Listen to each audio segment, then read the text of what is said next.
Moonshadow is a 12-issue limited series written by John Mark DeMatteis, with art by John J. Muth, Kent Williams, and George Pratt. The art is mostly painted, which gives the story more of an emotional appeal that is representative of the dark mood of the tale. The story was originally published by Marvel Comics' creator-owned imprint, Epic, from 1985 to 1987.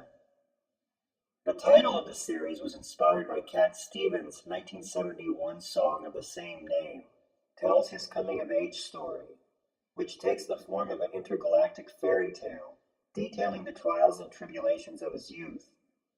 While satire plays an important role as Moonshadow stumbles his way from one adventure to the next, philosophy, sex, life, and death are core concepts as well. Moonshadow starts his story explaining the Glildoses, a spacefaring alien race that resembles glowing orbs with eyes and a mouth. The Glildoses abduct living organisms from different worlds and galaxies and deposit them in their zoo. Moonshadow describes how in the late 1960s, one of the Glildoses abducted Sunflower, Sheila Birnbaum, his mother, who has Jewish parents and hails from Brooklyn, and Frodo, a ragged-looking cat from one of the communes in which she lived after leaving her parents' home. Once Sunflower is in the Glildoses zoo, she slowly grows comfortable among all of the other alien races, mostly spending her time alone. Sunflower eventually marries one of the Glildoses and becomes pregnant with Moonshadow, her little miracle. His mother asks the Glildoses for a library for her son, and they give him one. Moonshadow spends his time reading various books that provide him with an escape from the zoo's confines. Through the narration of his story, Moonshadow frequently cites famous authors as a way to frame the particular chapter of his life in which he is preparing to describe. During his time at the zoo, Moonshadow becomes friends with a fellow captee, a humanoid named Ira. Moonshadow is fascinated with Ira's dismissive behavior toward him and his fixation on sex. Once Moonshadow becomes a teenager, his father appears and tells him that it is time for him to leave the zoo. This is the start of his own adventures outside of the zoo. Along with him on this first adventure are his mother, Frodo, and Ira, although he is enthusiastic about it. Sunflower is soon injured and dies. Shortly after this tragedy, Moonshadow encounters the Unctious family on the planet Gimme Gimme. The Unctious family represents evil and corruption in the sense that the patriarch of the family manipulates King Macha in order to maintain control of the political, social, and economic systems on the planet. Moonshadow and Ira run afoul of the family that results in them being drafted to fight in a war between the Makovians and the Goemeans on the side of the Makovian Empire. Moonshadow reveals how he received his name and why his mother vehemently opposed the military. Starting with Barry, a childhood friend of Sunflower, joined the army and died in a training exercise. As an adult, she met and fell in love with a man named Moonshadow, who was a poet. He too joined the army, and he was shot and killed. Lord Gaylord first appears and reveals his solution to the war between the Makovians and the Goemeans in the form of hiding out in the palace and pretending that it is over.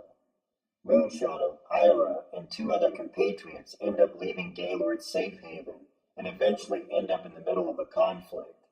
Moonshadow is wounded and visited by the ghosts of his great-aunt Etty, his mother, and Moonshadow the poet. These three ghosts visit him at various turning points throughout the story. For instance, they appear when Moonshadow is either facing death or sexual encounters. Moonshadow and his friends are captured and face being executed, but they soon escape and find their way to King Macha, Queen Dibbich, and their offspring on the planet Tessuris. While in King Macha's palace, Ira leaves and Moonshadow decides to become the nanny to Queen Dibbich's children. Moonshadow meets the Lady Shady, who is described as a palace legend for her libido. Moonshadow notices the Lady Shady's bizarre behavior and realizes that she is dealing with some kind of personal and mental struggle.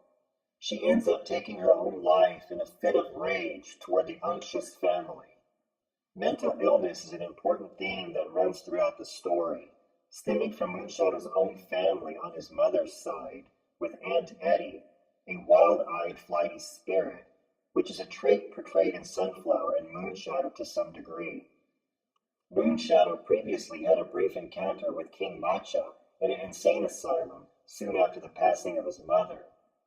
It is then revealed that the unctuous family occasionally places Matcha there, as a form of rest, in order to maintain their control over the planet's economic and political systems.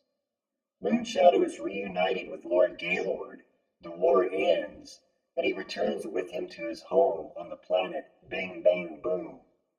There, Moonshadow feels that he has a home with Gaylord, who turns out to be an inventor, Mrs. Flimflam, the caretaker of the house, Mr. Dimhofer, Gaylord's close friend, and Bettina, an 8-year-old orphan that Gaylord took in as his apprentice. For some time, this comprised Moonshadow's family, until he receives a vision of Ira from his father. He interprets the vision as a sign that Ira needs him. So, Moonshadow takes his leave in search of Ira and eventually finds him in the hands of Mobadiah and Flobadiah, a brother and sister team from the unctuous family. They have been manipulating Ira, making him give lectures on his so-called exploits during the war between the Makovians and the Gormians. He rescues Ira from the brother and sister, and they arrive to discover Gaylord's house destroyed, with him and Mr. Dimhofer dead. Once again, he leaves, venturing out into space with Ira, but then is soon captured by the unctuous family. While in captivity, Ira becomes ill. Moonshadow shoots and wounds the patriarch of the unctuous family, Jobadiah. He leaves the planet Gimme Gimme with Ira in tow. Then, Moonshadow receives a letter that Gaylord is still alive and has found the truth, apparently about the purpose of life, and asks him to join him on the planet Hunty. However, Moonshadow does not find Gaylord and Ira dies, apparently brought about by all of his sexual indulgences. With those that he loved now gone, he finds himself all alone and wandering through a cave, which is literal and metaphorical. He eventually finds his way and comes to terms with the loss he has experienced and his uncertain future.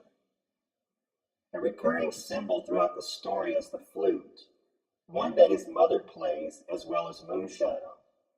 The flute is symbolic of the song of life and the various notes it plays over the course of one's life.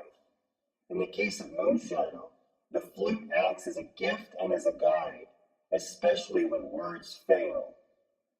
The meaning of life is also a prevalent theme. The theme is represented in the two books, one by Ragstone Phillip, a renowned philosopher, called We Are All Ants in a Meaningless Cosmos, and the other one by Shri Quack Quack Honka, The Gospel of Shri Quack Quack Honka. The books represent the two driving philosophies in Moonshadow's tale. Phillips espouses the meaninglessness of life, while Honka's promotes a religion of peace, one that has been twisted by fanatics. The last part of the complete Moonshadow trade paperback is a one-shot story titled Farewell Moonshadow that DeMatteis and Muth published under the Vertigo label at DC Comics in 1998. The story follows Moonshadow after his adventures as a young man. He arrives in a small town, opens a fix-it shop, and settles down. Now in his 30s, he is reintroduced to Bettina. They marry and have 4 children. Moonshadow enjoys a brief time of peace with his family, but they are all killed during a series of tornadoes. Grief-stricken, he tries to kill himself but fails each time. He eventually opens a house for those in need of sanctuary. This explains the various people around him throughout the main story. Moonshadow dies at his birthday party, turns into a glial dose, and disappears against the backdrop of the moon.